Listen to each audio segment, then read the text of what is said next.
gonna. Good evening, everybody. Welcome to our Tuesday evening space show.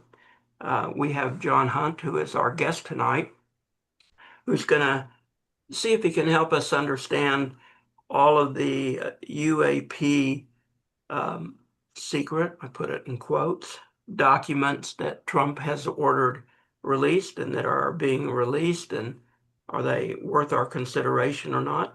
And Marshall Martin is with us, and we will likely have a few more stragglers coming in. A couple of announcements. There will be no program on Friday and no program on Sunday, as I have family and friends in town that I'm playing tour guide to for my birthday party, which is Saturday evening.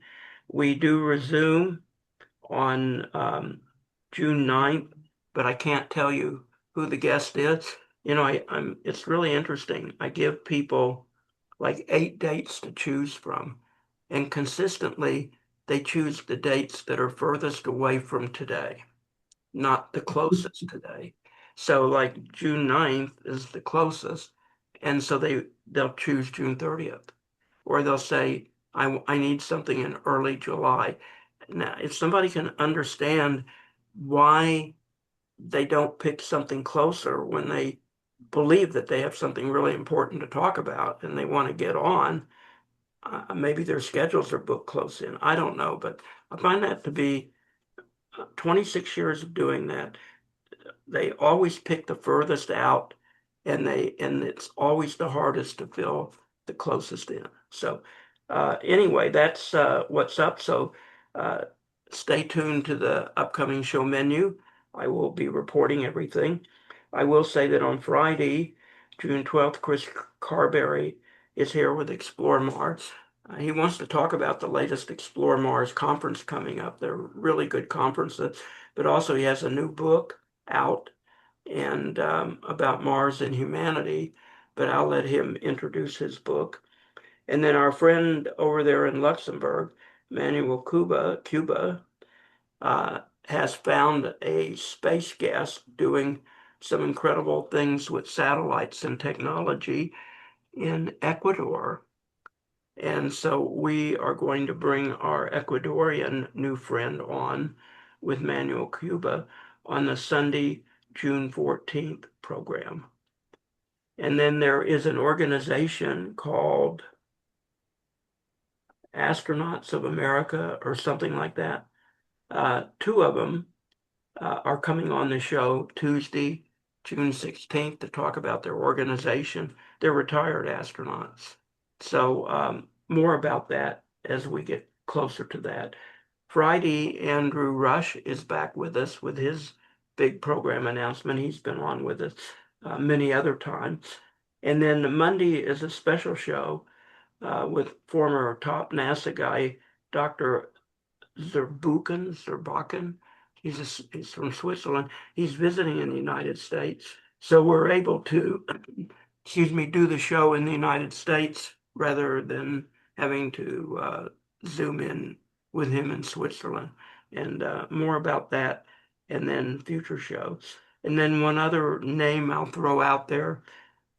We're doing a Monday, July 20th program instead of Tuesday, July 21st, because most space cadets know that something or another must have happened on July 20th. Not sure if any of us remember that or not, but Rand Simber will be with us to let us know why we're convening on July 20th.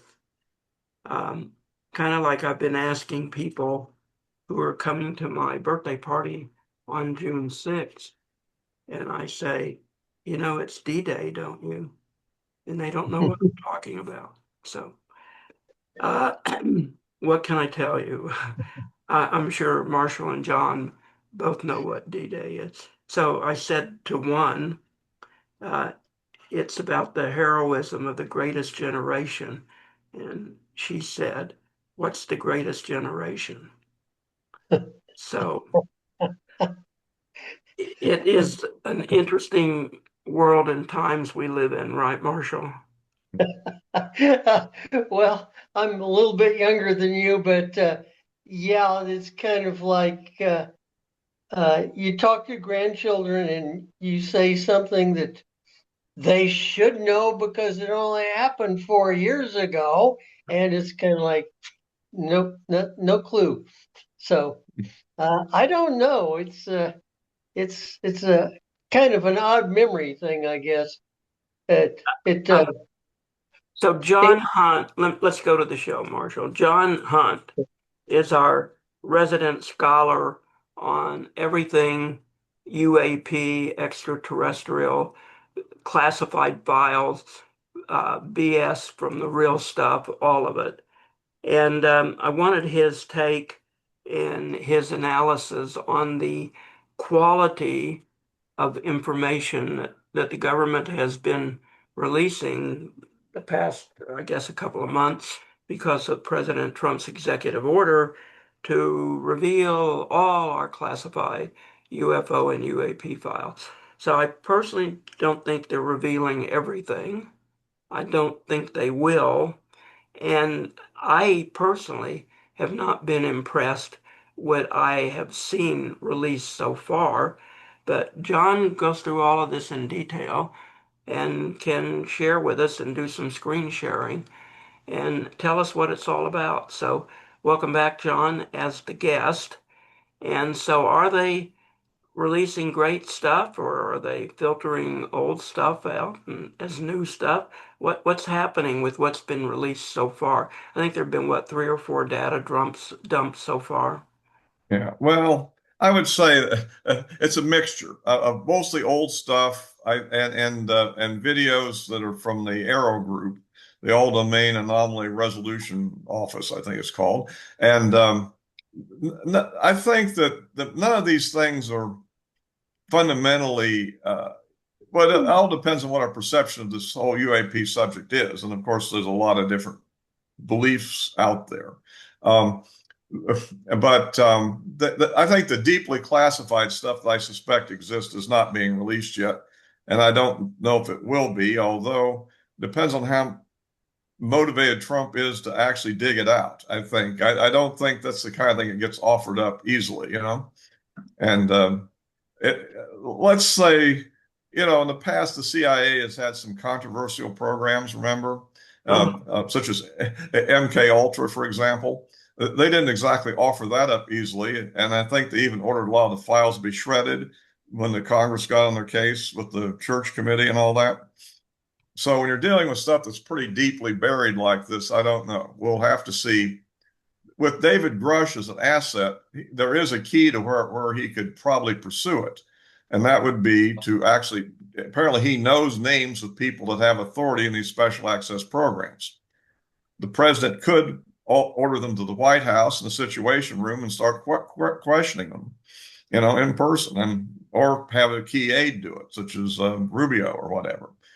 I mean, I don't. Are they going to actually refuse the president's order on that sense? I don't know, but he has to first find out who they are, right? It's if you don't know where the document's hidden, it's going to be kind of hard to put the guy on the spot, right?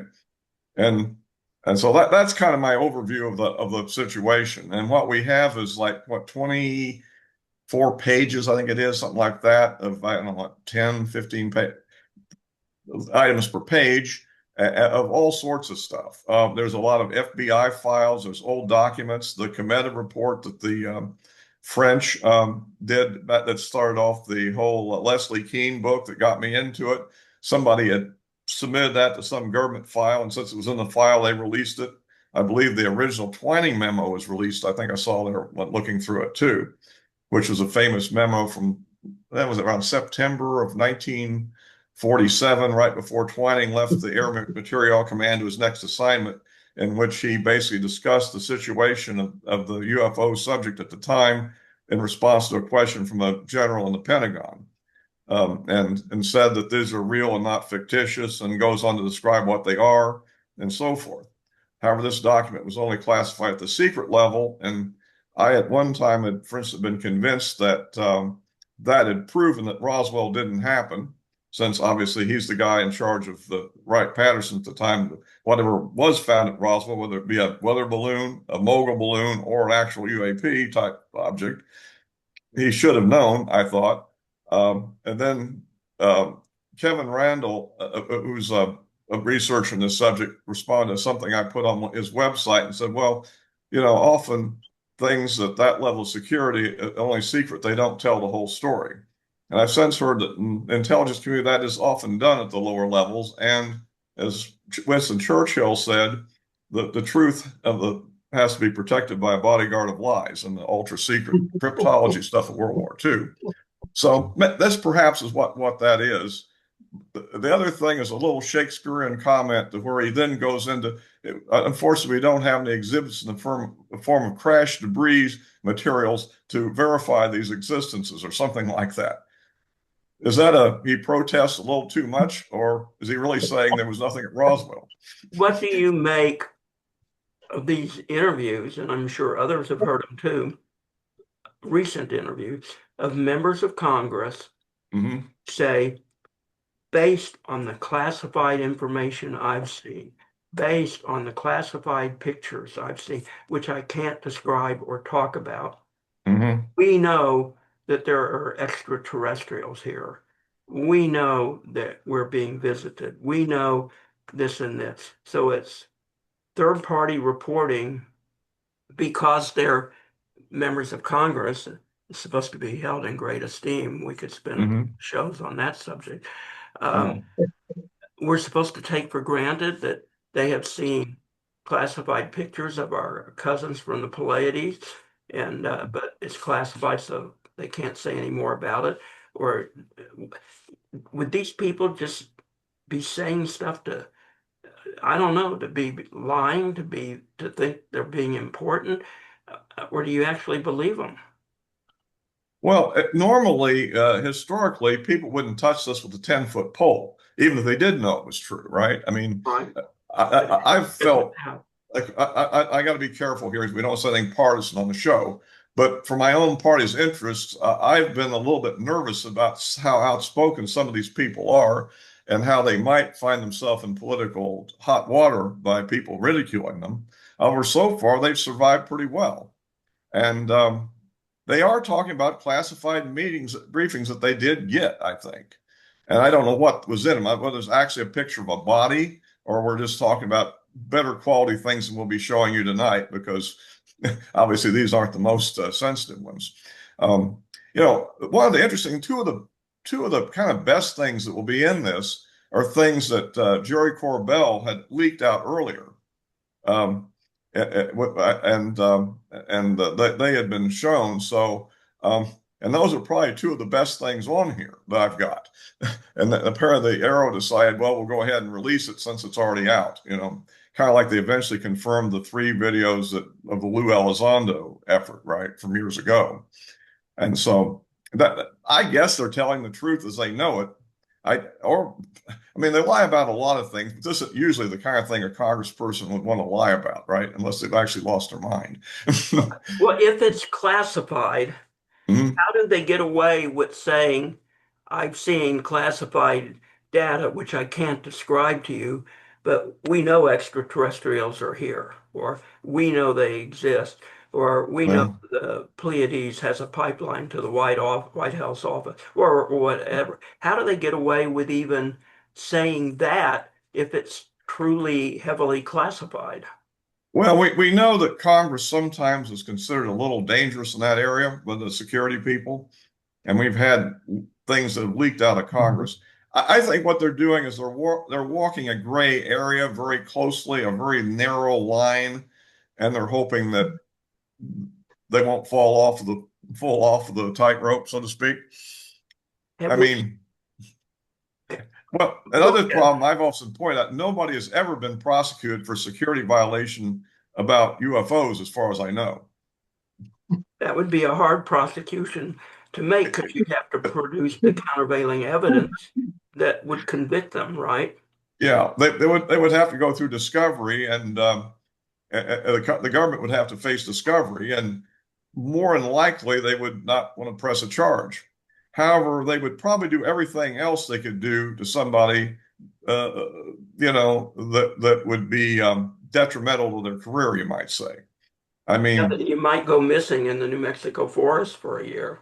that's also possible. There was a case of a guy named Dylan Borland, who was one of the people that testified in the last of the um, hearings before the House.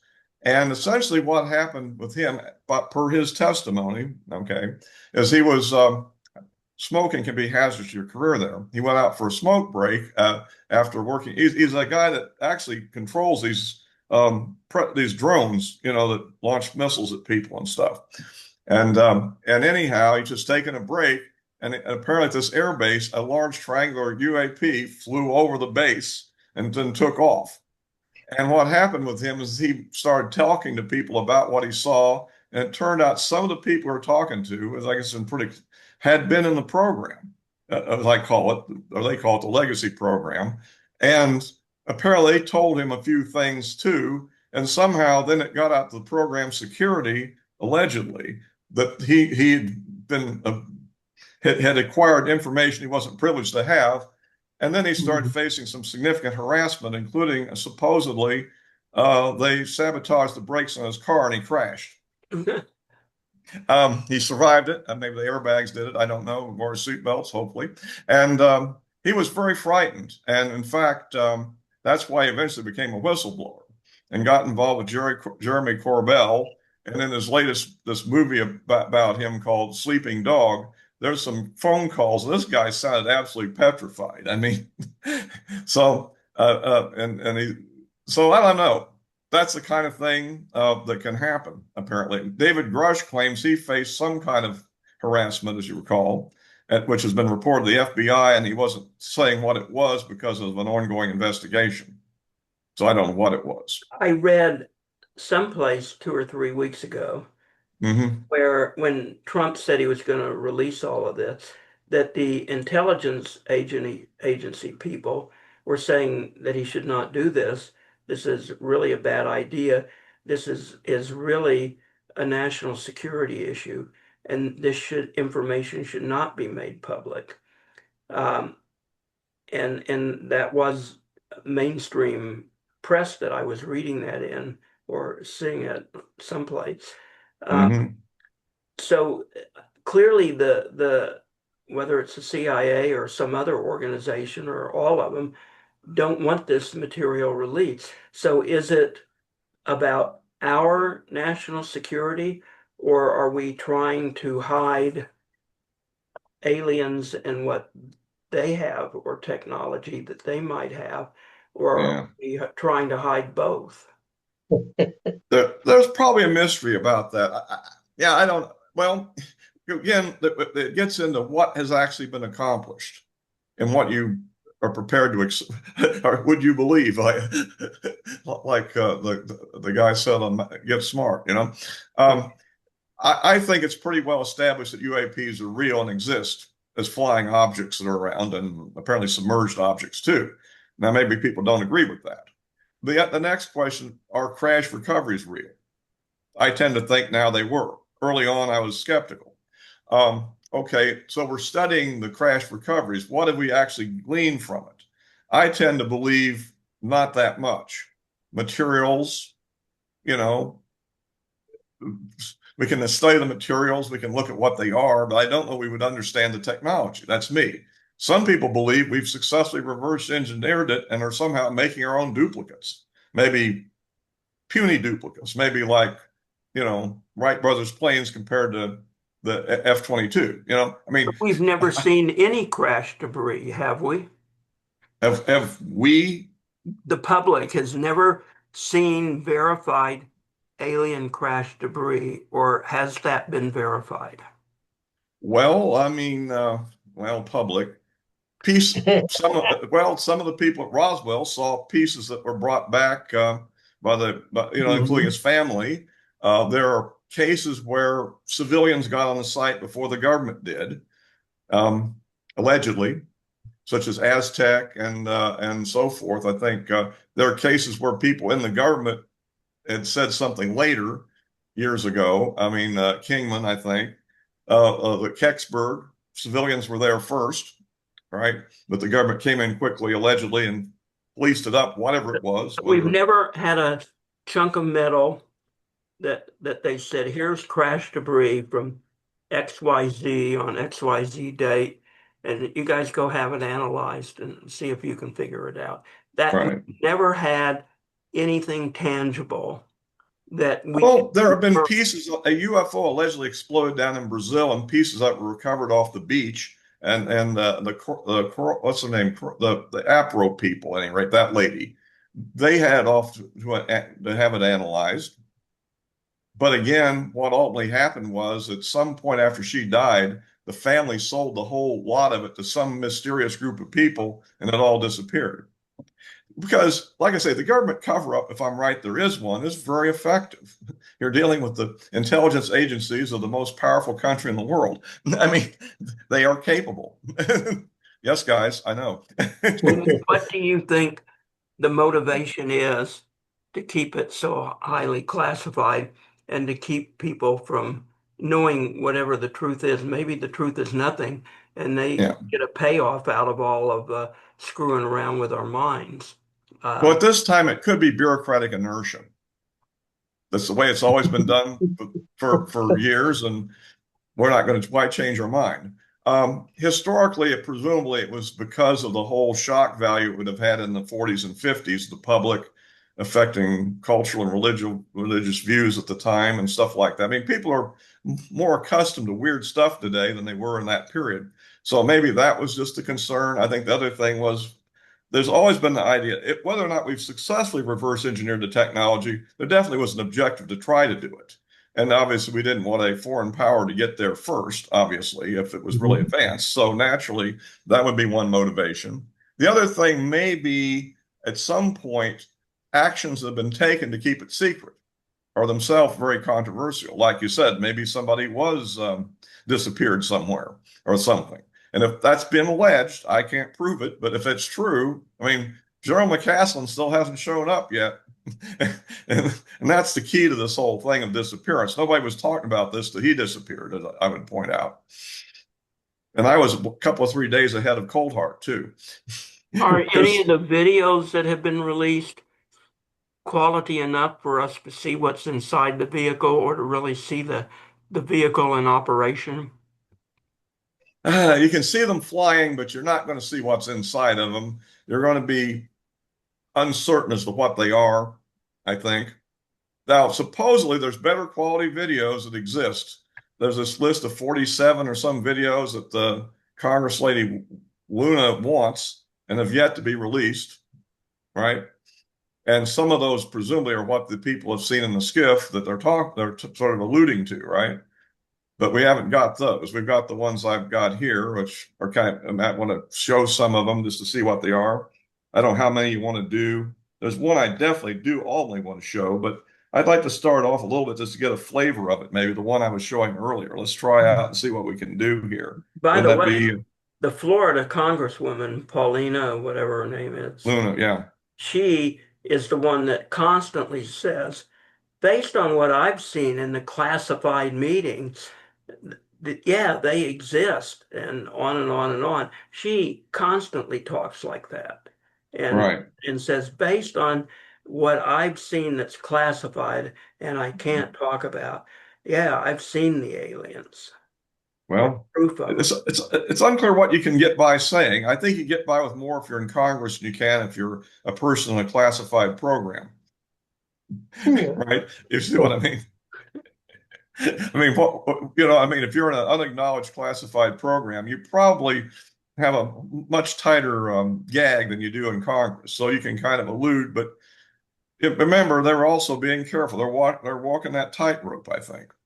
Yeah, go ahead. Let's go. If you want to go ahead and show somebody some of Wait, these things, Marshall wants I, to jump in. go I was ahead. going to say, and how much of this Congress loose lips stuff is just, I think the right word, subterfuge to keep the Russians paranoid and the Chinese paranoid that, we've got 40 space aliens with super technology you don't have. Therefore, don't play with us because we will pull out our real secret stuff and you will get smashed, which is, Well, gee, right out of grade school. well, presumably the Russians and Chinese have their own crash recoveries, but yes, the idea to say that we have progressed further than they have would be a useful deterrent, if you will, I think. And that may Mm-hmm. be part of some of what's going on potentially. I always thought my personal take on the Bob Lazar case is that he was part of a disinformation effort, that he actually is stating what he believes to be true based on what he was told and shown. And he was given a guided tour, very restricted one actually, tightly watched, and fed some Mm-hmm. documents that were created for him to read. He was shown some things and told some things, maybe even shown a real recovered UAP. But Mm-hmm. and then he was told something was probably completely wrong, and that is it's all powered by element 115. And that would Mm-hmm. be able to try to divert the adversary into spending a lot of time trying to synthesize 115 because we weren't that far up the table yet. Uh, And Russia yeah. did it first, right? Mhm. Yeah. Well, uh, And it, the Russians are a very paranoid people for good reason, but yeah, you throw them a bone of conspiracy and they're all over it. Um, mm-hmm, I, I do remember specifically that the British, I think it was 2 weeks before Operation Barbarossa, where Germany was going to come through, the British gave Stalin the whole battle plan. But he wouldn't believe it because it didn't come through his spy network. And and uh, there's all sorts of silly things like that. You tell the people the truth because they don't trust you and they aren't going to follow it. Uh, mm-hmm, that's from the yeah, three people that I knew were spooks in my mm-hmm, career. Um, yeah, it fit their personality perfectly. So yeah, uh, that's one of my big discounts. Uh, yeah. I'd love to see some actual material, a few blood samples, a DNA analysis. Oh, I could get into that. But Could be interesting. Well, and yeah. that's what I'm saying. They're not, that level of stuff has so far been held. You notice that, for instance, of the people have released information, finally the Air Force released a bunch of things, but those were basically fighter pilots looking at and chasing them, and of course, earlier Mhm. on, I guess, in some of the drone stuff. But the DOE has put out very, very little. And the word has it that the DOE is where the real secrets are buried as far as propulsion technologies and energy sources. And Yeah. and it's been put under Q clearance because it's a source of exotic source of energy, which fits the 1954 Atomic Energy Act. So, and they have their own security system. It's pretty tight about nuclear dual use capabilities and all how the bombs were actually made, and the real details, not what you find on the internet. And so maybe um, there's a lot of things. There's the what's his name? The guy that did Dark Skies has got this podcast thing going on now where he's talking about his cohort actually met a guy who eventually became the Secretary of Energy, and he apparently was given a briefing on all this stuff when he was entering government. And for some reason, over a drink, he told this kid about what was going on. And the kid said, "Well, what are you going to do if I talk about this?" He says, "Well, I'll just deny it." So I don't know, but supposedly this guy, was originally in the Navy Department as a something like the head of personnel, undersecretary for personnel, which would be no reason he should have any access to any of this information, Oh, really, good as point. Yeah. personnel. But again, it was probably a cover job. In other words, yes, he's doing that, but he's being prepped for something else. And 4 years later, he became Secretary of Energy. So I don't know. I'm just Yeah. pointing out the things I've heard and analyze it. It seems plausible. And supposedly, this guy says that when he got his Dark Sky shows out, something or other, he got a little note from the guy said, "Well, you finally got your story out." Does before you show the videos, does Rendlesham Forest episode account for anything credible? Well, it's another famous case. Yeah, I think so. I mean, it's something seemed to happen there. I mean, you have the vice commander of the base out there basically saying it's happening, something's out there. Well, then they What have it the was, I don't recordings know. of it. Another, Unless the recordings are fake, they have yeah, recordings of well, it. the Aquarians aren't fake. He's talked about it later after he retired, Yeah, I've heard So him. Uh-huh. I don't think he's faking anything. I mean, why would he? I don't know. Show us some of For, the pictures. Fortunately, he got promoted to colonel before anybody got on his case about this. So he was lieutenant colonel at the time. It didn't stop his. What's interested me is the difference between the people whose careers are destroyed by this and the ones that are not. It's a very interesting phenomenon. And well, I would point out all the key people that were around Roswell had pretty, except for the press officer guy that actually put out the release, because I think he was ready to leave the service any after his time. But the rest of them, the generals, all had pretty spectacular careers afterwards. LeMay, Twining, first Air Force officer to be chairman of the Joint Chiefs. I mean, so I don't know. And I remember that when Goldwater made his comments, what supposedly that he was told by LeMay, he By the says, yeah. "Has Burchett been telling you this stuff?" Who was the wing commander at the time, right? Show us some of the videos and tell us what we're looking at. Let's get on with that. Yeah, let's start off with the one. Let's start with the one that's to go to share here, and I'll just go to full screen and click share. And then what is that it? Do we have it? I, There There it we go. is. And then I will go to full screen so you can see it. And then let's play. Um, okay, so what are we? uh, okay, we start off here on the right side. We have photography, basically. On the left side, you have infrared, and pretty quickly here it will go to all infrared now. And here is the object. It's flying along. You can see a white kind of diamond-shaped looking object. It's flying across the screen, and you can see from the cloud cover that it's moving with everything, and it's moving versus the clouds too, so it's actually in motion. Um, and it's at a distance, so we don't know I don't know if we know what the real shape really is. If you look at it that way, I mean, Mhm. of course, one of the most basic UAP types is the orb, the spherical orb. This is a little bit more diamond shaped. And I don't know why we don't zoom. Why don't they zoom in a little bit more? That I don't know. Some of these may have just been picked up after action. In other words, they photographed it. They did it while they're doing their mission, and then afterwards, when they analyze it, they go, "Oh, good grief! Look what we picked up." Well, that it looks like they were tracking it, but so that's one of them. We can now. If I want to go to something else, do I just do that, and it I just immediately yeah, I let think me so. I let me think see if it'll work. And then I want to go to a real quick one here will be 23 923. We're on 9, aren't we? Okay. Yeah, 23. This will be an easy one here.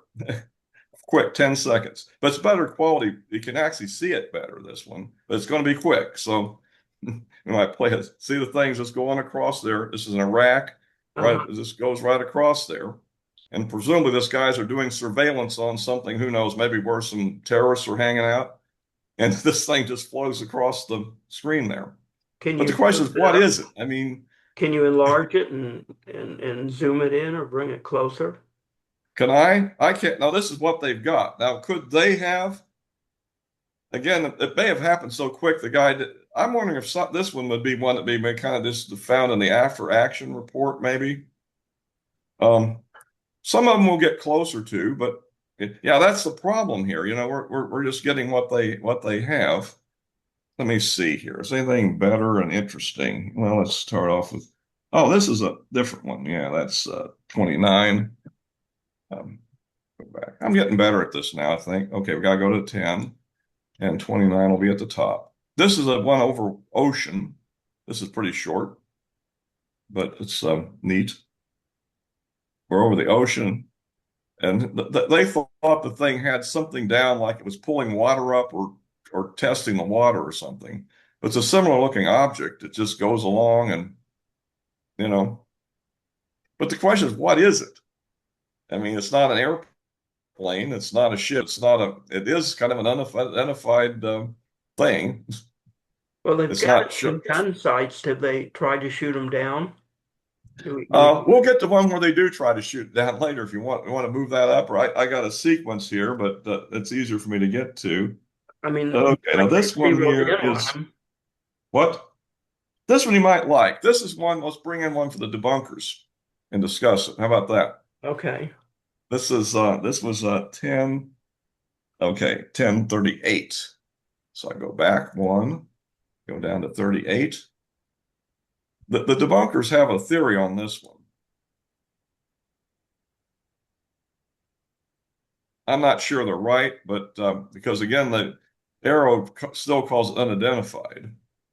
But this was on TV a lot if you were looking at it. It kind of has a starish looking thing. Now, Uh-huh. one thing about these is usually hot objects show up as white, but you can invert it and make the object black if it's hot and cold if it's white. That's a mode they can switch between. And I think this is in the black being hot mode. And it's going around. And now the debunkers think this is just a flare that was shot up as like a rescue signal. And these things supposedly go up to about 1,000 feet and have a little parachute, and Uh-huh. they last about 40 seconds. And that lets the search helicopter or whatever airplane know where to look. That hey, it's somewhere around here. On the other hand, this thing is going to go on more than 40 seconds. It's going to go on for about 146 minutes and 46 seconds. So is that a contrail that it's making, or what is Yeah, it? it looks like it is, doesn't it? Uh-huh. Well, Which is, that would be consistent with a flare. yeah, that people think that could be a flare. And there's sometimes you see what they might be a parachute here. There's these things have a parachute on them, and maybe it's blowing in the wind. So the debunkers think that's what this one is. Just to give you a little bit of objectivity for everybody here, we're not trying to Yeah. full Well, disclosure. But the thing uh, is, it's lasting longer than it should last. And the thing we don't know because we don't have the data, what altitude is this at? It's almost at the same yeah. altitude it looks like as the craft. Maybe a little, then it went up, but the thing is, if it's at around 1,000 feet, it might really well be, what they're talking about. On the other hand, if it's at 5,000 feet, then that probably isn't that. So Uh, this I would black come in and spot, wait a minute, disagree. Marshall. All of the black spots are redacted information. Yes, the original version would have all sorts of data, like maybe the altitude, the angle, whatever data that you could use to interpret this. And Arrow has that data, so their expert can look at that and make answer some of the things I'm just raising. Was it at the same level of a flare would be at, or is it a lot higher? Is it? They aren't giving us any analysis here, you know? Marshall, what were you going to say, Marshall? Uh, I worked at Fort Sill, and one of the things that they do constantly is firing off flare rounds. And I Hmm. can guarantee you those 155 howitzers kick a flare much higher than 1,000 feet. Yeah, they were talking Uh, like a rescue one. Yeah, if it's a howitzer, sure. But a another thing howitzer, is, I mean, does anybody in the government know what the operational environment is this is in? Is this an mhm, environment where artillery is being used? Is this an environment where they're trying to rescue a downed pilot? There's a lot of Mm, information they should be able to find by going back to the source of this to find out. And I don't know if they've done that or not, or can they do that? You know, mhm. And but it would uh, be it would be much more evidential than just show. They're showing us a lot of just raw data to the public and saying, "Hey, decide for yourself."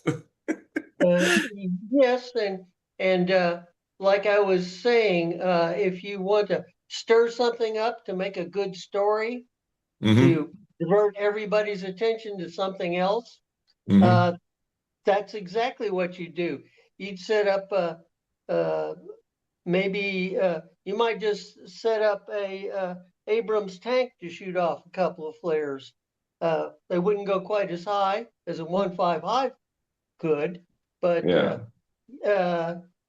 and yeah, then there's all the old battleships. I don't know when this was taken. So they could This have was the Middle East in shoot off 2013. something.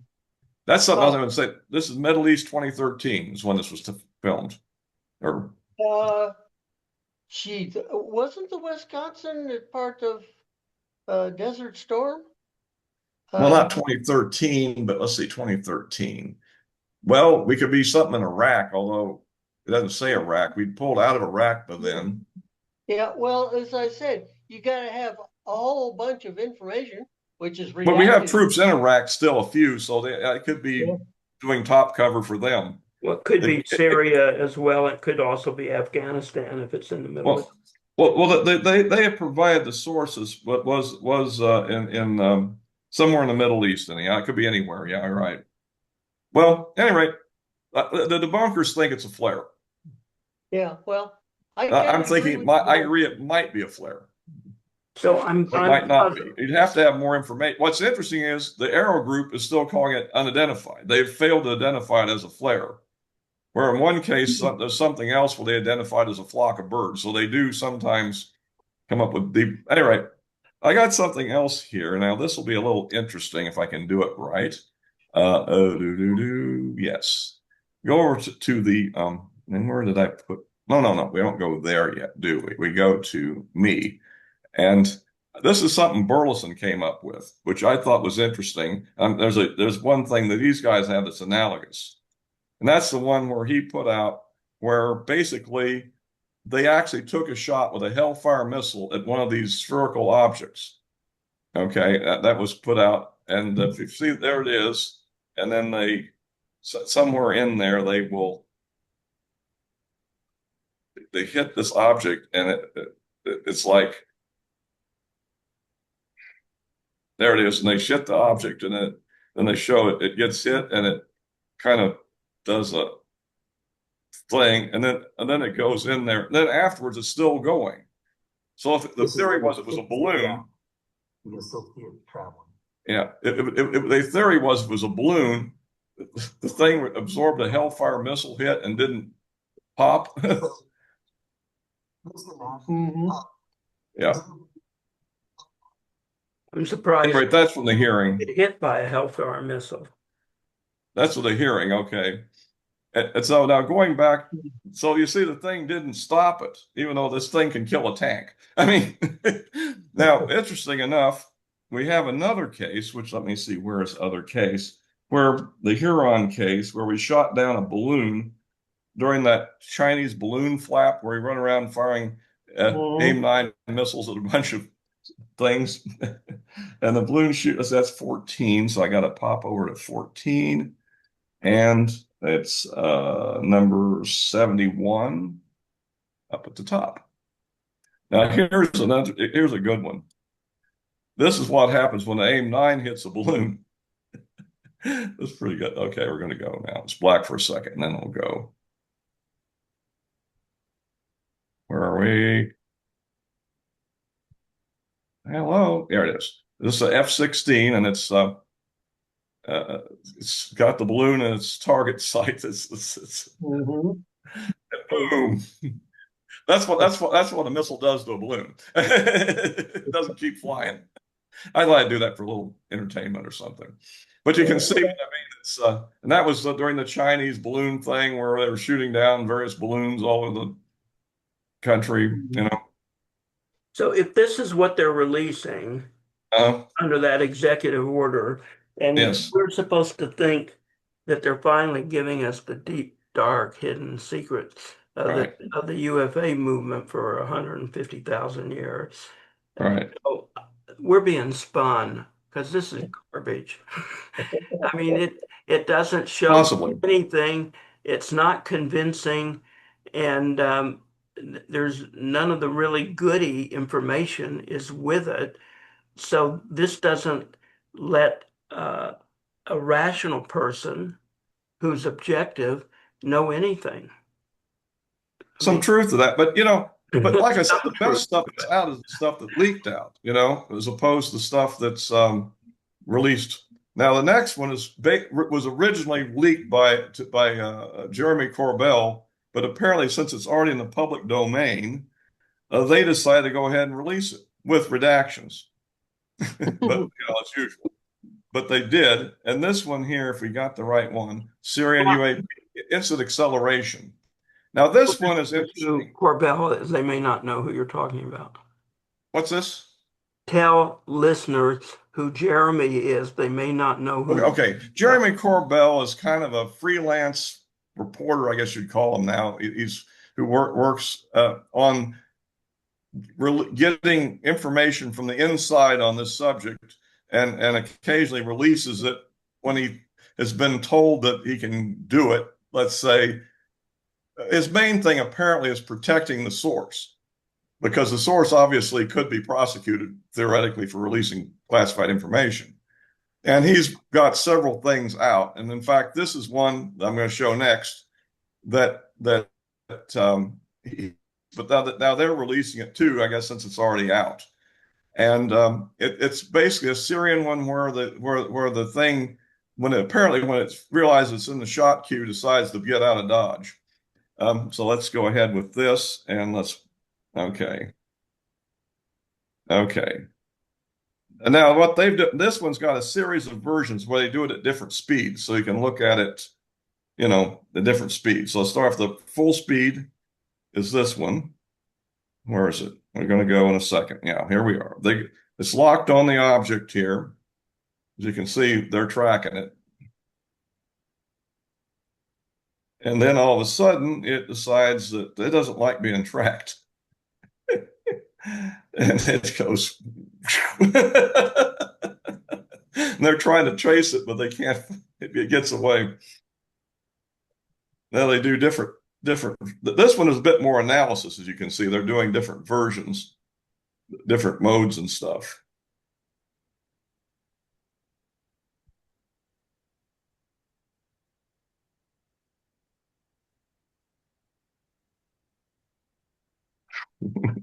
Hmm. Uh, I noticed there wasn't an exhaust plume. No, that's what I'm saying. It's not. It doesn't seem like it's an airplane or anything. And again, uh, they're doing different versions now. Let's see. They eventually go to 25% speed.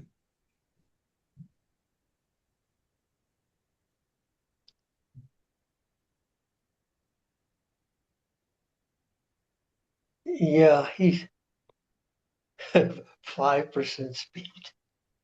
Well, they're trying to let you see it, in Yeah. detail.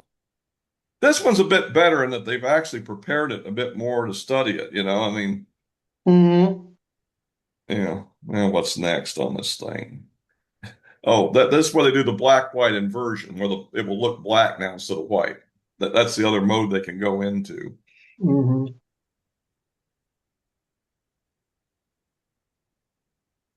That kind of looks like Aladdin's lamp. Yeah. Well, Yeah. it doesn't seem like it's an airplane or anything. It's it's over the Syrian desert, so Yeah.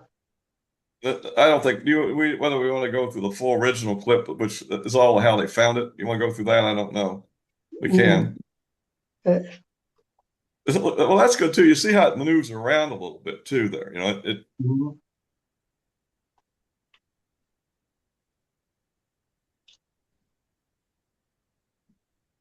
At least the background looks better. You get some of them get so fuzzy on the background you don't know where they are. Mhm. That one, now it gets fuzzy. I think they're changing mode too. The guy, the operator's trying to, get a better focus or something. There it goes down there. Okay, so they're trying to find it now. They're chasing it.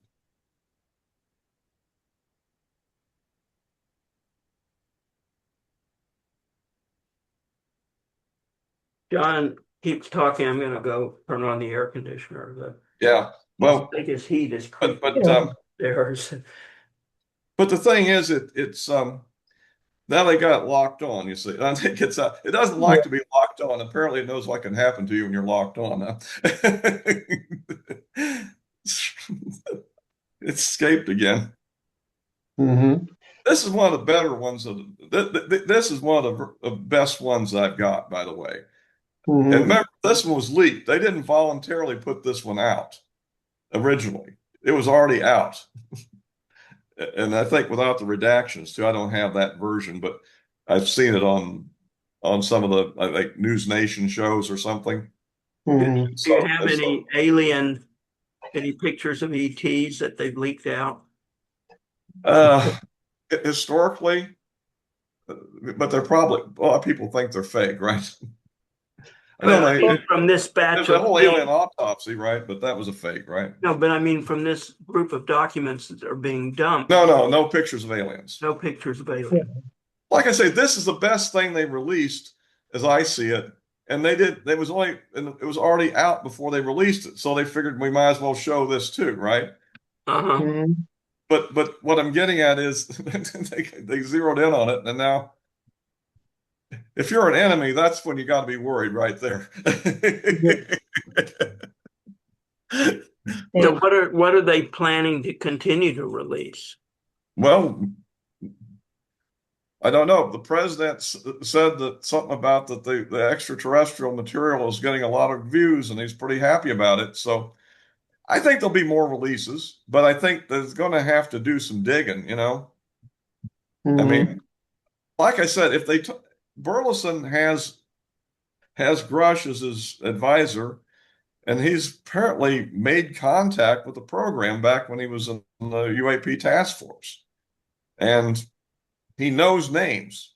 I mean, that's the problem. You have to know who to ask, right? I mean, the president has all authority in the world, but it's sort of like you're going to say, well, um, if you if you are in a secret program that nobody's told me about, please come forward.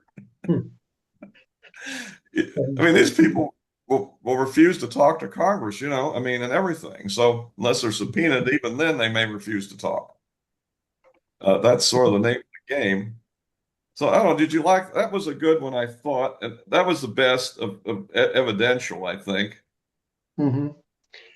Um, this this kind of leads to an interesting question, and Hmm. that is this what you would expect from a military analyst, analyzing this type of thing, that you would get this kind of readouts, this kind of granularity in the cameras and so on like that, Hmm. because it's not Steven Spielberg could produce something a lot more interesting, Well, he did. right? Yeah. His movie comes out on what, the 12th of July of June? 12th of July. I'm not July seeing it. or June? Yeah. What's John, this? the June or July it comes out. June. June 12th. And what's it called? It's What or total disclosure or something total like that. disclosure, disclosure day. Disclosure day. That's it. Yeah. They're going to have complete.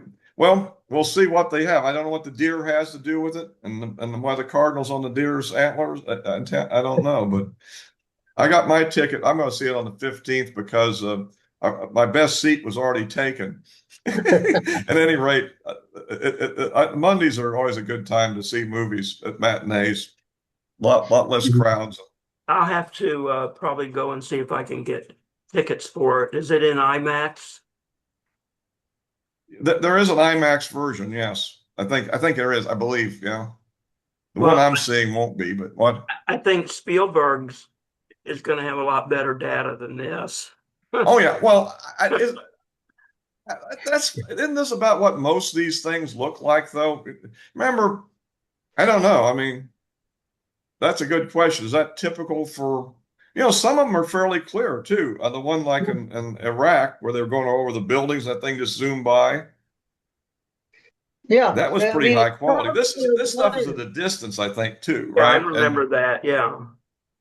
so there are some that are better. Now, what this one, there's one where it almost at the end looks like it could be a flying saucer.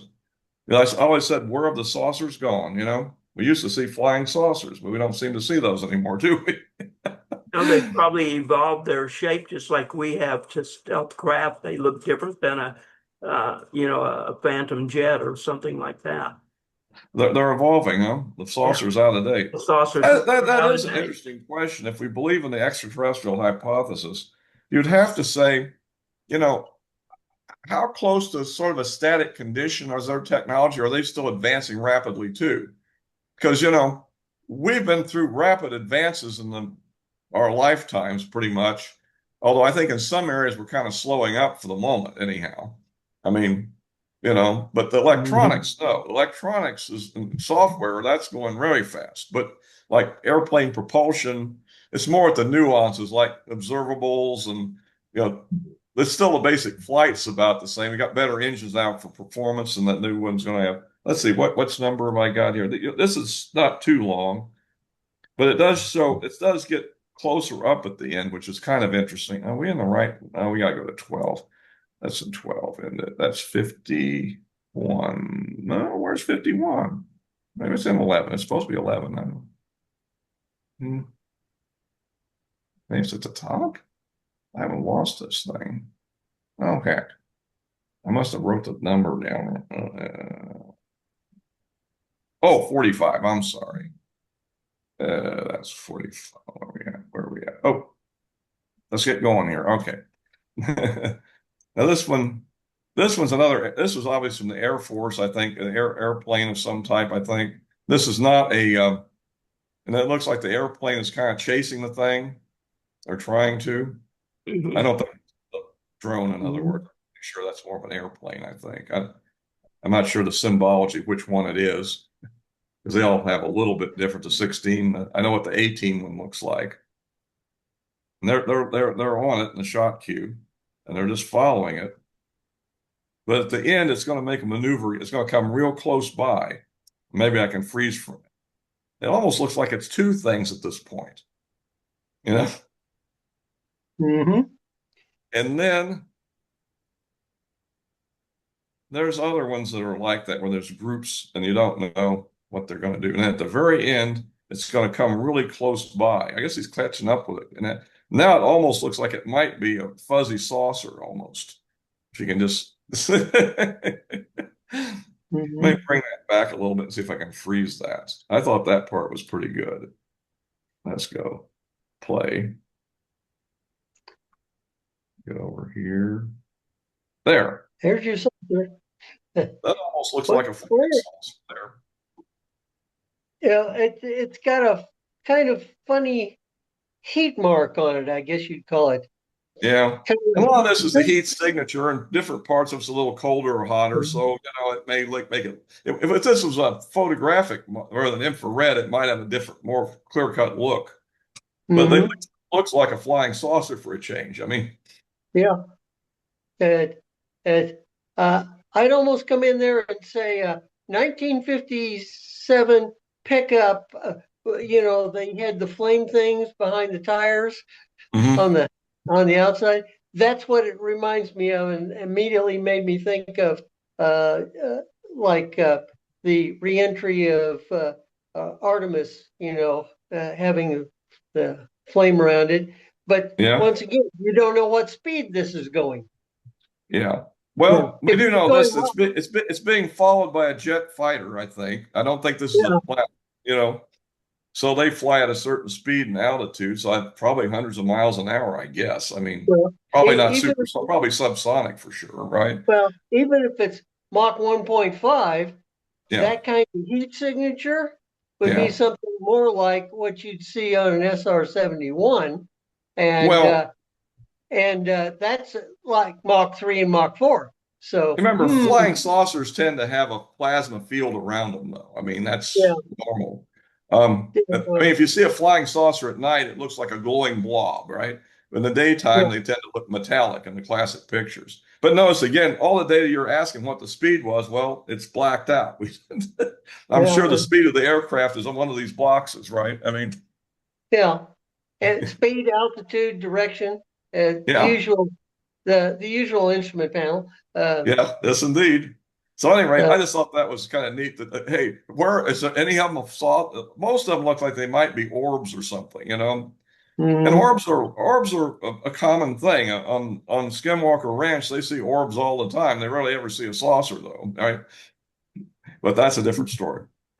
Yeah. That's for me after this presentation. The night set. So at any rate, I thought if you enjoy it, is there anything else that would be? Let's see here. Hey, Okay, John. here's another one. You want one three UAPs? Okay. Uh, 1147 is just right down here. Fighter chasing three UAPs. Um, I don't have a whole lot picked out, but I thought this one might be interesting. Let me get and go. Again, it's another, I guess, a similar airplane, right? I wonder what plane that is that has that. Is that F-15? It's not the 16, I don't think, and it's not F-22. It's been so Well, long. I mean, I never got to fly the F-20. There it is. It looks, is it one thing or is it actually, is sometimes it, with this infrared, is it, it'll look like three rather than two, or yeah. one. I mean, To me, it looks like three aircraft with three engines uh, because they move there's together. one of the videos I didn't put in my selection that I always thought, that could be just a twin engine plane like an F-15 in the distance. Hmm. This one I don't know. It's an infrared. On the other hand, it was again reported as UAP, and if it was an airplane, I would think that this fighter would know what it was. It's either friend or foe or neutral, right? I mean, Yeah, and it wouldn't have got into the UFO class. that's what I mean. They just say, Yeah. "Yeah, that's my other guy in my unit up there in front of me," or something, right? Hmm. Or it's an enemy, or it could be a neutral. I don't know. You have to. So whatever it is, but John, are anyway, you seeing any commentary from the recent whistleblowers on the quality of the data that's being dumped and shared to the public? Are they commenting on all of this, or do they say there's a lot more? They got it. This is not it. I think they generally tend to think there's more, but they're pleased that something's being released finally. I think they see it's a step in the right direction, but they need further. I think is a general attitude for most of them. Some of the UAP people are like, "Hey, this is just a whitewash," like you were saying earlier. They're just Uh-huh. putting out trivial stuff. The more conspiratorial people are more that way. Some of the more serious ones, like the guy that did the Age of Disclosure, that producer guy, he's happy that this much is coming out, but he wants more and he thinks there will be more. Okay, again, Hmm. like I said, we haven't, when are we going to get to go to the S4 and actually see the saucers? I mean, come on, guys. Well, I don't think you'd make it to the gate. Well, but hey, by the way, Burleson apparently went. We don't know what he found out, but Well, they probably sanitized it before he got his that camera. is a good question. This has been everything that Rush knows as far as places. They may have moved things. On the other hand, the people we may they that's the most important thing is to find people from the program, particularly leaders, managers of it, and Hmm. get them in contact with the highest national officials, the president, secretary of defense, whatever. And then, people have the authority to say, hey, well, now we want to know. And yeah, okay, let's see. Now, this one's strange. Well, this isn't too long. The evidence I see on this is what the heck is it if it isn't what they're saying it is?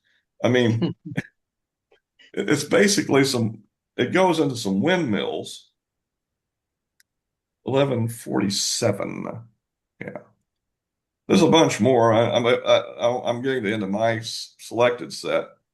Is that 47? No, no, no, no, no. Did I do this wrong? Oh, heck. Wrong, wrong. Sorry.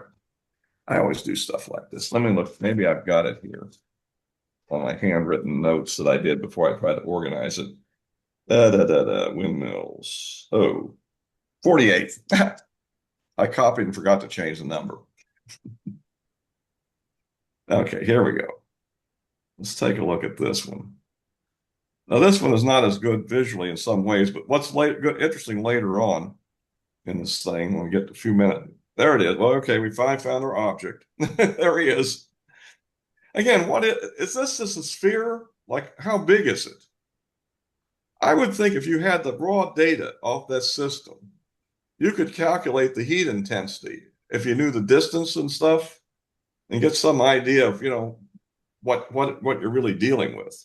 but it's going to go down to basically, it looks like it's on the ocean eventually. And this is from where? This is from uh, Indo-Pac, yeah, somewhere in the area. There's all these windmills, and the thing is just flying right through them, like not hitting the blades. It's just kind of going around through them. Hmm. It's checking out our alternative energy approach, huh? Uh, This, yeah. Um, I guess it's one just it's not a saucer. It's not that big when you see it down at the surface level. And there have been at least two cases where civilians have recovered what appears to be these things are about, oh, I forgot how big they are, about bigger than a bowling ball. And one of them, the thing would roll around on the floor by itself without being pushed, on a flat surface. Is this And I in think Nolan California? was supposed to study that thing. Is this in California at the Yeah, window? yeah. Nolan's the guy. I don't know if I think they're nervous to cut into it. I don't think the owner wants them to cut into it and just damage it. And also, we don't know if that's safe, actually. But apparently, it's lost a lot of its energy. And so this is the last one, and this is the last of the ones that were released earlier that I know about. Okay, we're probably in the wrong 55. Where's 55? Yeah. This one's probably also potentially a a saucer, but it's a saucer from below. At least that's my interpretation. There it is. See, this is obviously the inverted where the probably the heat is black version. Mhm.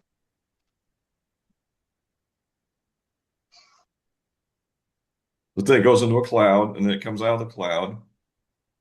But this is another one that Corbell released, and I guess they decided they might as well release it too. But you notice the ones that were released earlier are the best, right? I mean, for the most part.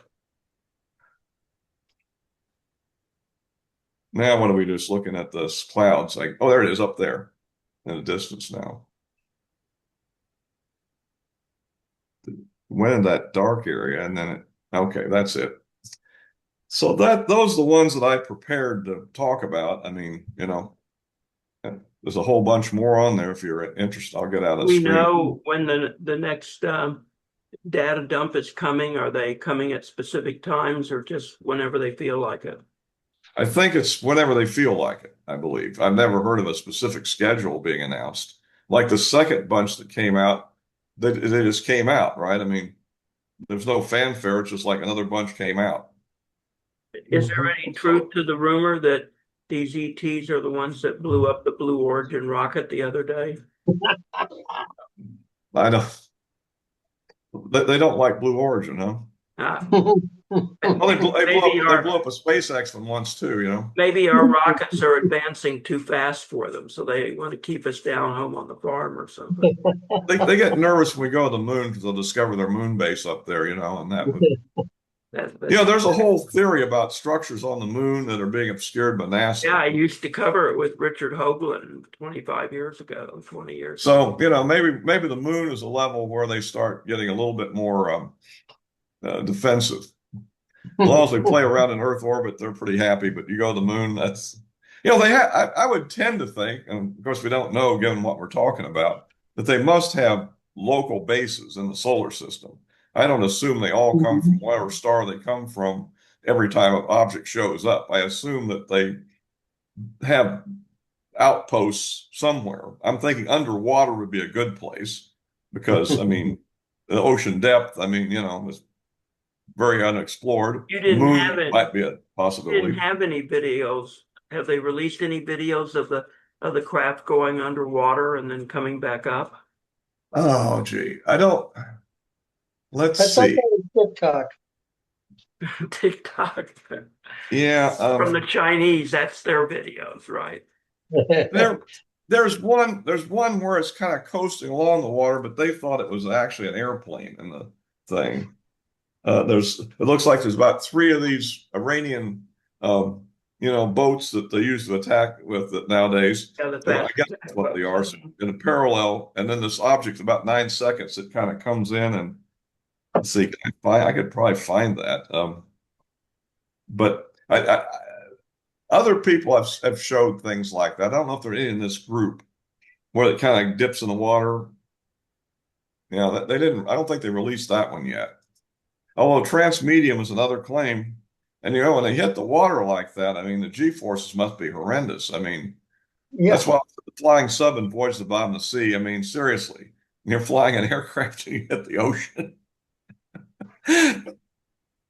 Well, I Uh, just know when an airplane crashes into the ocean, you can pretty well bet that the plane is destroyed and everyone's been killed. You're a goner, right? I mean that's I don't, I don't think he survived that impact. that. But Admiral Nelson did it every day in the ship. So what I do we think take from this, John? What do you conclude, given you're a true believer and you know this stuff better than any of us, and you've seen more stuff and you've heard all the whistleblowers and everything. What is your take? Could you come up with a conclusion? Well, I mean, from my point of view, is I think these are probably UAPs that are mostly probably orbs, little ones. That one we looked at there looks a couple of them look like they're actually sort of saucers, you know, and that's probably what they are. So it's, However, yeah, I would also agree that if we knew nothing else, a skeptic would say, well, that's not conclusive, obviously, right? You're not going to convince Mick West with this, right? I mean, probably not even Marshall. I'm not sure about Marshall. if We'll bring him along eventually, but it's going to take a while. Hey, it took are you me aware of 5 years of wrestling with this before I came to this conclusion when I got back into it. are Because you I was fighting it every which way for a long time. are you aware of anyone asking Claude or OpenAI to analyze the data that has been released on UAPs and give a conclusion on what we're looking at? Are you aware of anyone having done that? I'm not aware of it, but I'm sure somebody has probably. I mean, We should have done that for the show tonight and see what Claude had to say about it. what does it actually, have they upload, I guess it can upload all these videos off the website and They then, don't have to upload it. They find it out there, because yeah. that's what the large language models do for training. That's why the space show website is knocked out all the time because they train on it for all sorts of data and contacts and people's names and emails and stuff like that. And the way you protect the site against that is you make whoever wants to enter the site verify that they're a human. And the LLMs have not yet been able to simulate that they're a human so they can go ahead and continue, tracking the site. So It's probably, that's how I reclaimed the spatial site is I used Cloudflare. And that's mhm, why it's asking you to verify that you're a human. yeah. Well, but what happens when it figures that out? I always thought the fun It was lets funny you when it in, sounds it like lets you somebody, in the site. But if you can't prove that you're a human, the model is it assumes you're a large language model and it doesn't get into the site to scroll uh, down the site to learn and take the information. mhm. It's actually stealing my information and other people's information. I do think there's some kind of litigation against some of the LLMs that are doing it because they're stealing data that that we have obtained at great expense, and they should be coming to us and buying it. But when we were being attacked, our attacks were coming from China and from several places in South America and Mhm. in only two places in the United States. So Yeah. you'd have to wonder if the foreign people would be subject to being made to pay. Maybe you could control an American company from taking your data. I don't know. What Seems about Chinese though, all right? Or no, Russian or no, whatever? no. They take it at will. And that, Iranian. and if they ever figure out how to have the MLM say that they're a human and trick Cloudflare or one of the other protective devices to thinking that they're letting a human in, then the protection is screwed until they come up with the next layer of protection. Yeah. Well, as long as you don't do like Colossus and put it in charge of all the nuclear missiles, we'll probably be okay. That's Right? probably got better protection than the space show in Norton. I mean, but the whole concept there was that they had to make correct split-second decisions, and it would remove the human error. And then when it started talking to the Russian computer, they said, "Hey, we got control of nuclear weapons. We could just take over and guarantee there'll be no war. We'll just rule the world together." Marshall, what's your conclusion from all this data and information? Well, I'd like to take off on my own general theory, so you'll have to give me a couple of minutes. A year and a half ago, I wrote a paper on basically moving into the Goldilocks zone and having individual biospheres and people literally living in space. Mhm. And one of the key points there is, what did we need to live in the Goldilocks zone? Basically, only one resource, and that was sunlight.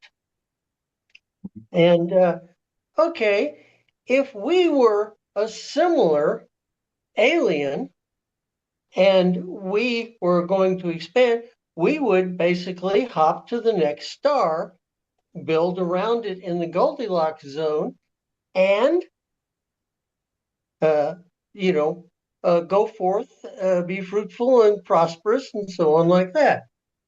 Well, that implies that you want to be in an area that has a large density of stars, and so that it's easy to hop from star to star and spread your culture. But in the very long run, where are the stars in the galaxy? Well, they are in the galactic arms. Mhm. So space aliens would not come to Earth, our sun, because we're living in what's called a super bubble, where there's not that many stars. So they wouldn't come here, they would go to the galactic arms. So, seems like a pretty good reason not to come here. Plus, the nearest big cluster of stars is 500 light years away, which means you've got to do a hell of a lot of rowing, Bubba, to get here. Well, I guess that's one possibility, but what if they came here anyhow for some reason? And what if they wanted a unique holiday, just like people do, and they go to some deserted island someplace, or they, want to go to a jungle in Africa to see the great apes or something like that, and Yeah. not be around Well, people. but like I said, you have to do a hell of a lot of rowing to get all the way over here.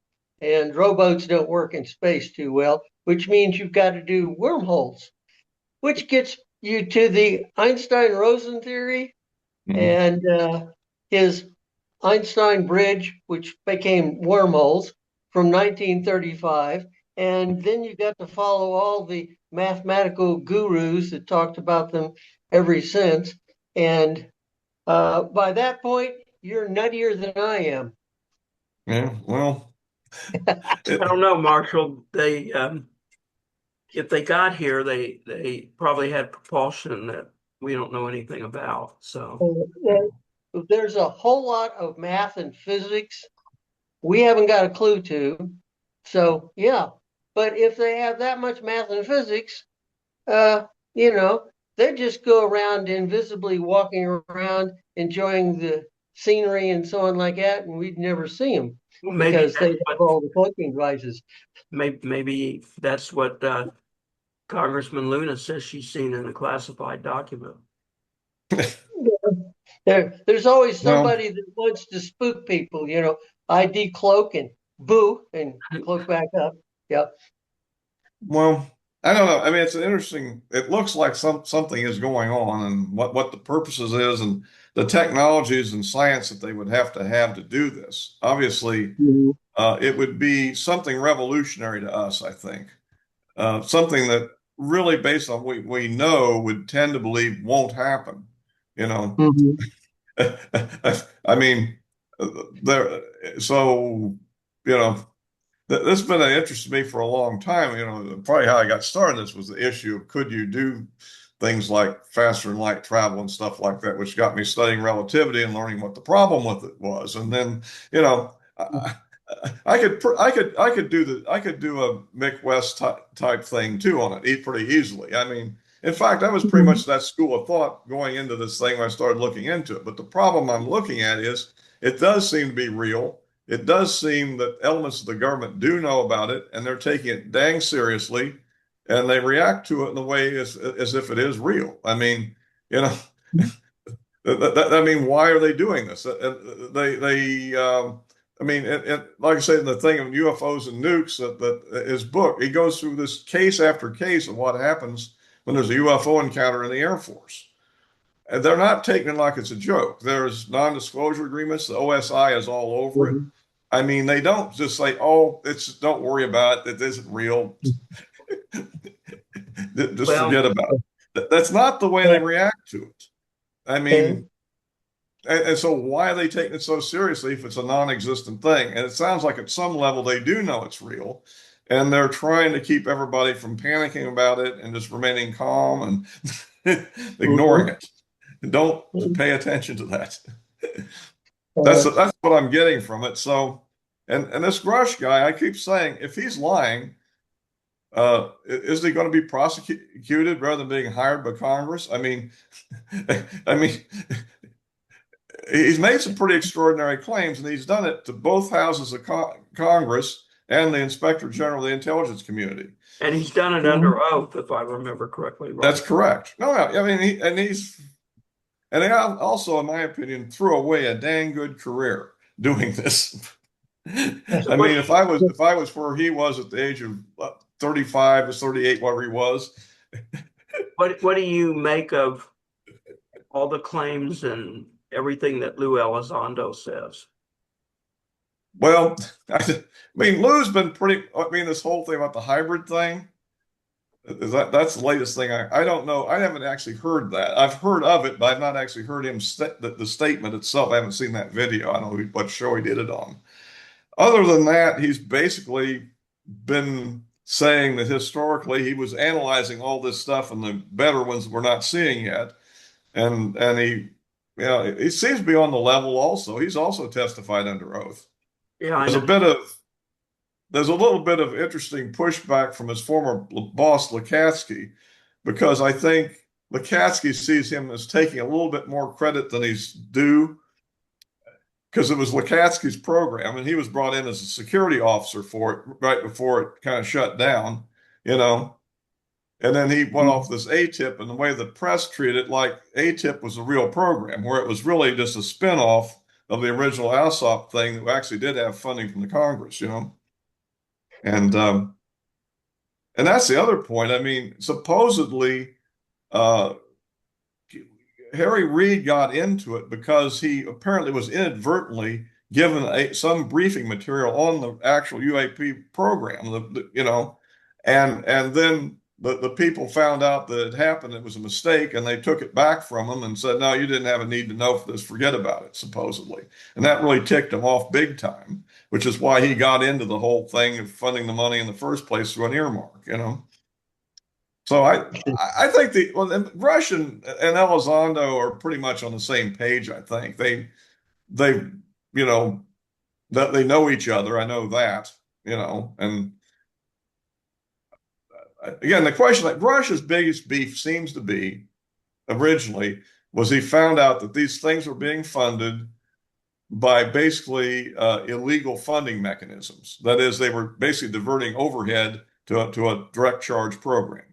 And as a former person for estimating and pricing, I know that's a no-no. You don't do that. And Mhm. so, and that's one of his biggest actual claims, and also that they weren't informing the Gang of Four in Congress, a Gang of Eight, excuse me, the Gang of Eight that's entitled to presidential level briefings, right?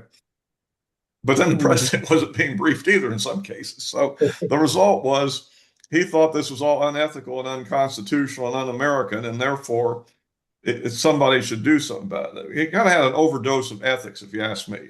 I'm looking at ethics versus your own pragmatic career path. I mean, he wasn't doing it himself, so all he had to do was remain silent, right? Do you think we are seriously now, no more horsing around? Well, We moving closer to a reality-based disclosure on this subject, or are we still being jacked around like a ping pong ball on a string? well, I mean, it looks like Trump is serious about it, but again, the agencies that actually have direct control of this are not. As far the reports are that they are actively resisting it. Yeah, So that's what I it's hear. not like who's jacking us around. I don't think it's the president. I think it's the agencies themselves are saying, we're not giving this up very easily, and we don't know how much Trump really knows either. You know what I'm saying? So I, how do I, they, but how do they get away with that? It would seem to me if they don't follow Trump's edict, they're not able to make an independent decision of following this or that law. They could Trump could take it to the Supreme Court and they could order him to do it, and the Attorney General, if they didn't do it, could enforce it. So oh I yeah. don't Well, understand the autonomy of the agencies to give the middle finger to the executive office and say we're not going to do it and get away with it. well, you see what Congress just did when that whistleblower testified to Congress, and the spokesman of the CIA come out and said they had no right to have him in there without them proving it first, right? Yeah. So, let's don't get into what happened to poor John Kennedy. But I'm just saying that these agencies are kind of a fiefdom among the. And the other thing is, as a president, you have to know who the people are, what particular people are in charge of it. If you know them, the president could go after them real quick. I mean, he could send the Mhm. FBI, the federal marshals, and just say, "Bring them to me." I mean, but I'm being a little overstating it here, maybe, but you get what I'm getting at. You'd have to know whose door to knock on, right? And that may not be that well advertised. You got the head of the agency who went in and took files out of what's her name's office. You know, Yeah, well, and that's what so exactly. so so how does he get away with that? How does one branch get to pull this stunt? It would seem to me that that would be an easy enforcement for the Department of Justice and the Attorney General, and that they go put the guy in jail until he coughed up the documents, Well, unredacted. I don't know. What was it? Our guy there, in the Senate there said that they have 6 ways on Sunday to get back at you. Humor. Schumer, yeah. So, I mean, like I said, look how they've kept all the documents about the Kennedy assassinations Well, do you think they've secret. released all those? I don't think they've released all those. Probably not. And remember, they had this committee back in the AARB or whatever it was back in the early 90s that was supposed to get all that information and evaluate it, and obviously they didn't get all the information. And remember, in Trump's first term, he was going to do it, and then they talked him out of it for some way. Well, yeah, he actually put the kibosh on disclosing the files for another 20 years or something like that. Well, then he now released them all supposedly, but Yeah, again, well, they have all of them. And oh, also, oh, go ahead.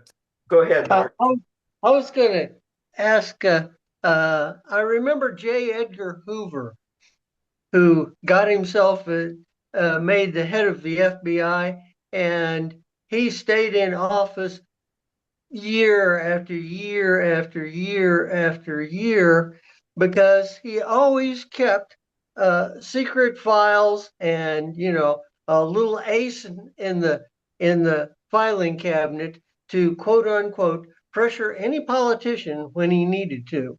You, And you do as wear you all two the, were talking, I'm going, gee, that sounds like J. Edgar Hoover. Every bureaucrat is trying to collect as many little secrets that he can use to protect himself to keep him in place. And that, boy, if you take that as a factor, that almost explains half of it, doesn't it? yeah, Yeah.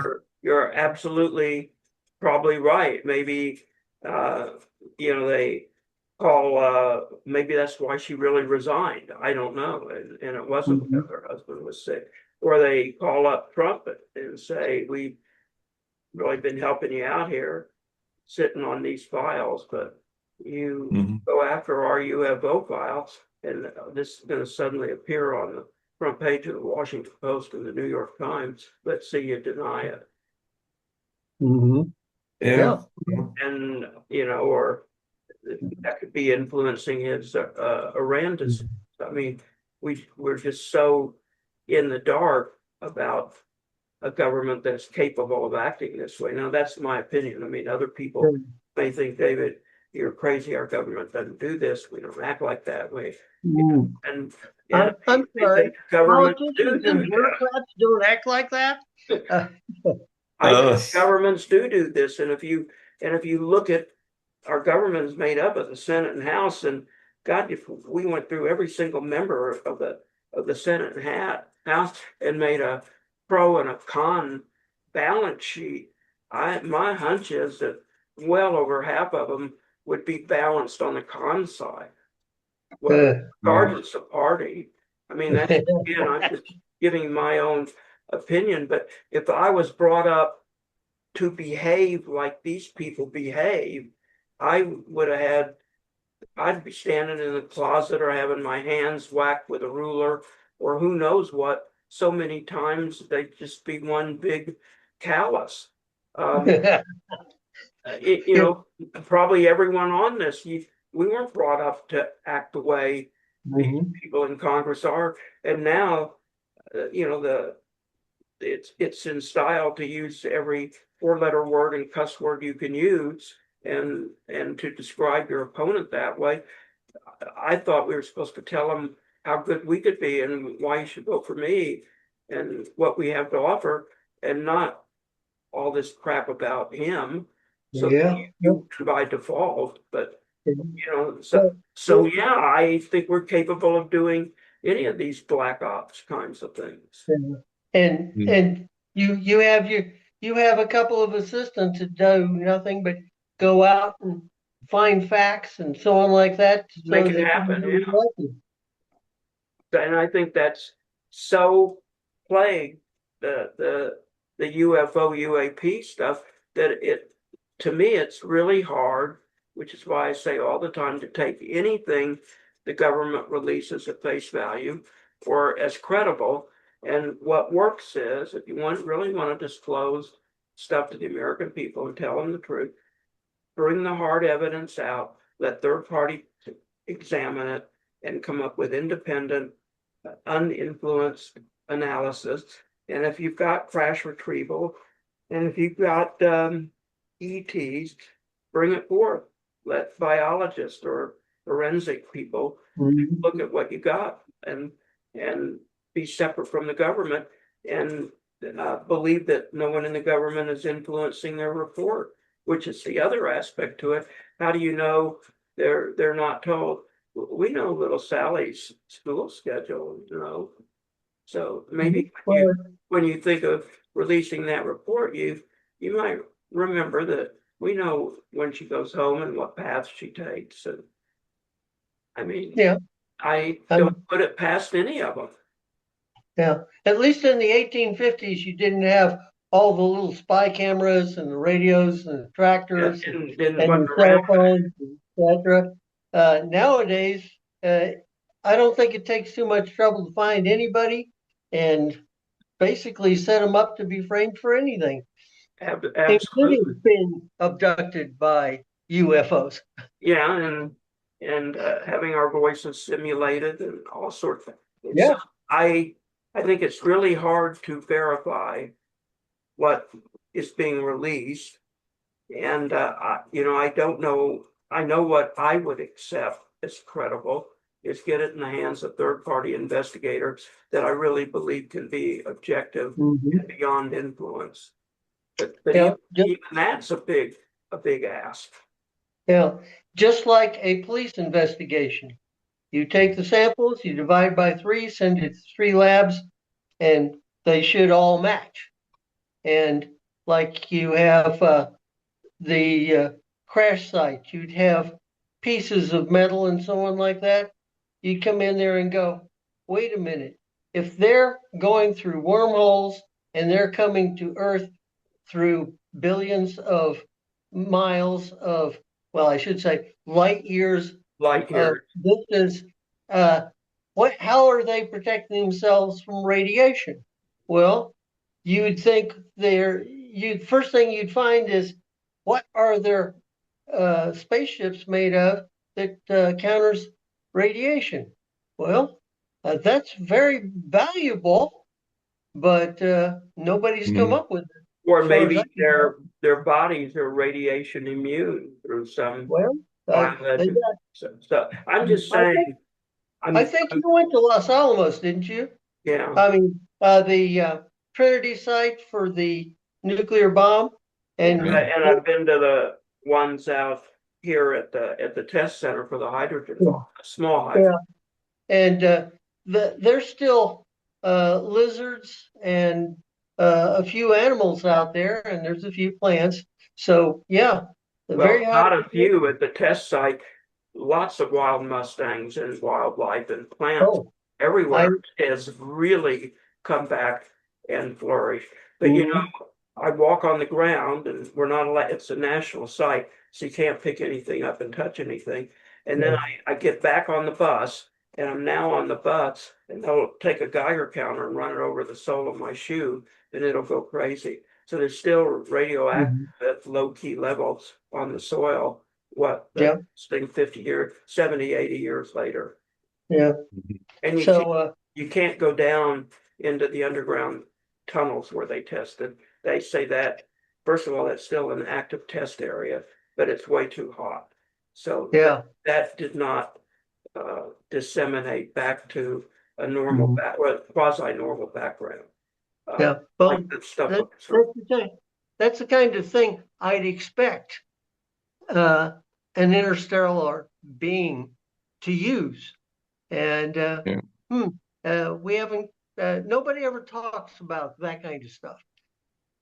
If you ever Yeah. come out to Vegas, this is for the listeners too, and you're really interested in that, you need to go on a tour of the nuclear test site.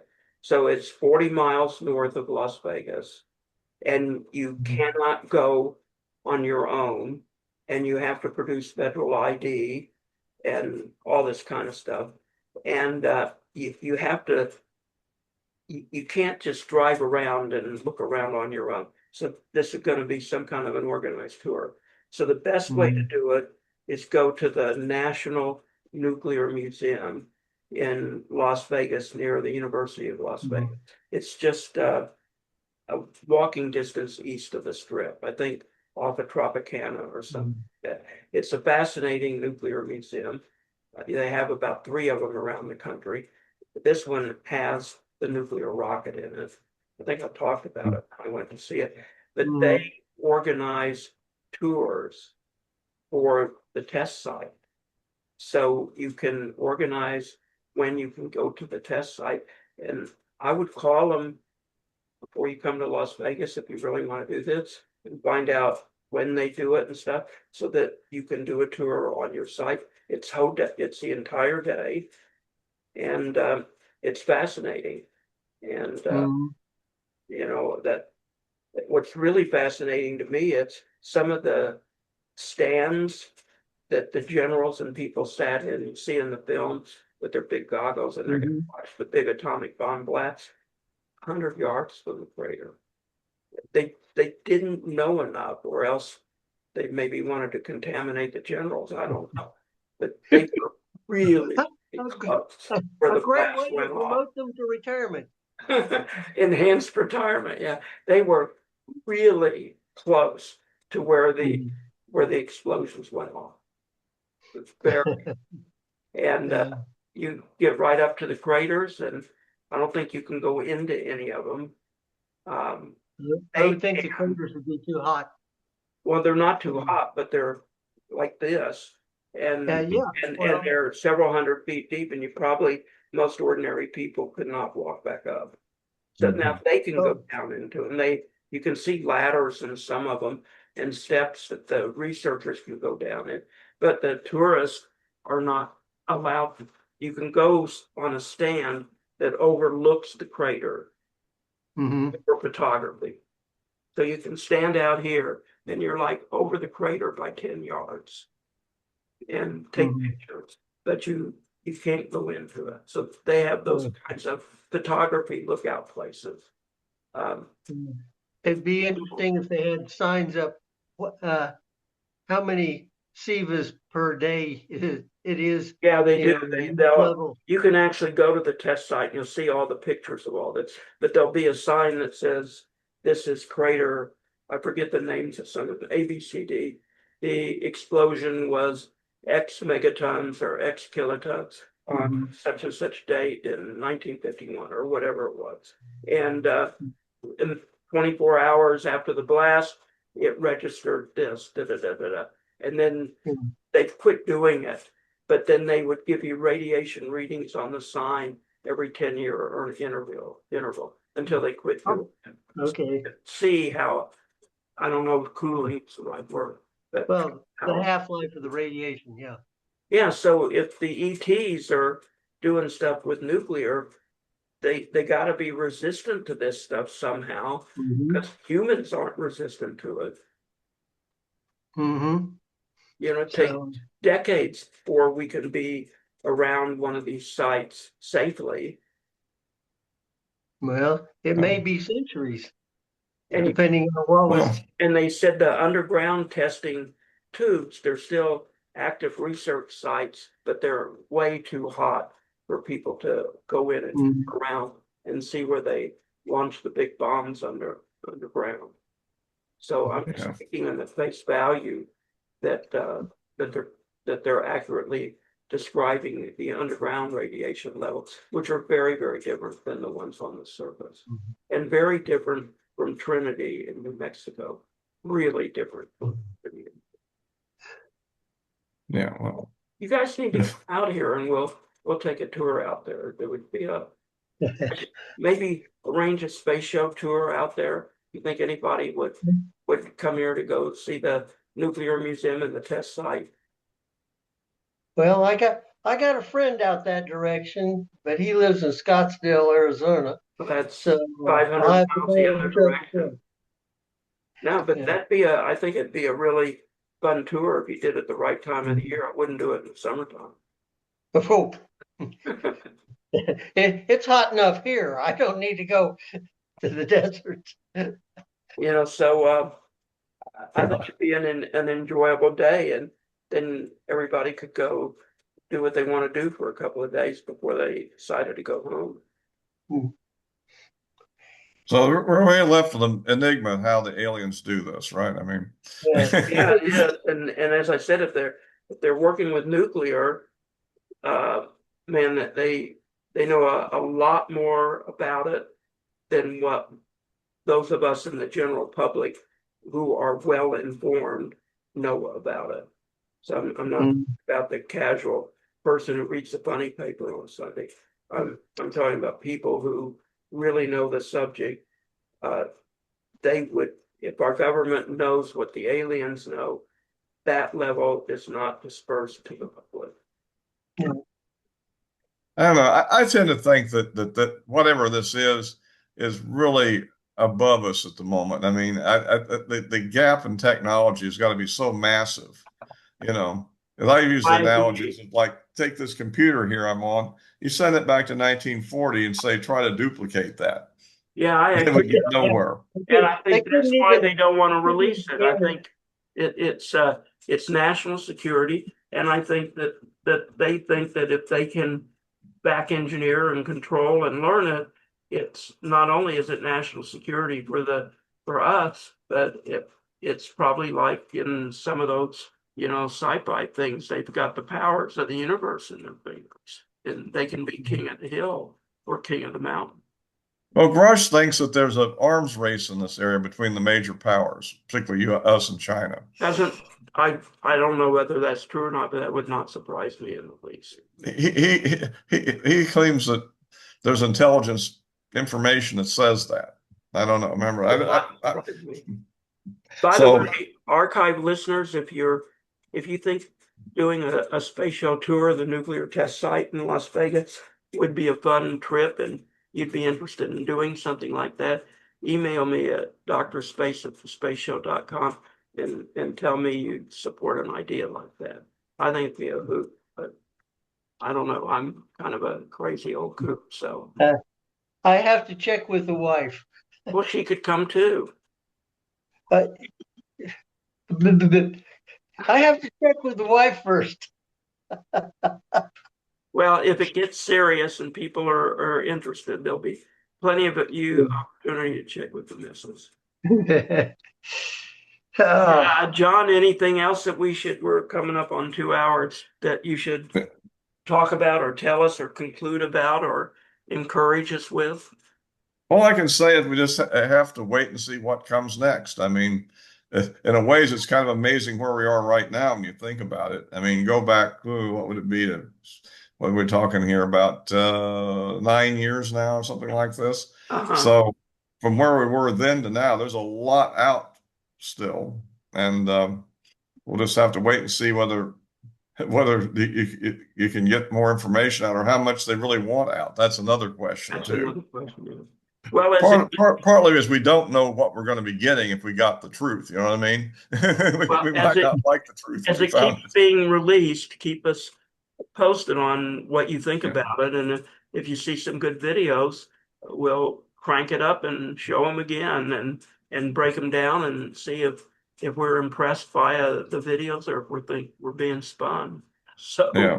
uh, so stay on top of it and let us know. Well, It's been a topic of interest to me since childhood, and I'd love to know the answer to it before I go wherever I go at the end of mm, the land lease on my body yeah, expires. Probably it's getting closer than what's gone before me is. So yeah. yeah, I'd really this is something I'd really like to know the answer to. But anyway, yeah, I'm keeping up with it. All In right, fact, Marshall, you got any concluding comments? well, I don't, No, I think we covered everything. yeah. Say again, I Like I didn't. said, this is a step ahead, but it's a small step, I think. But it looks like Trump is encouraged by what he's doing because he thinks it's popular.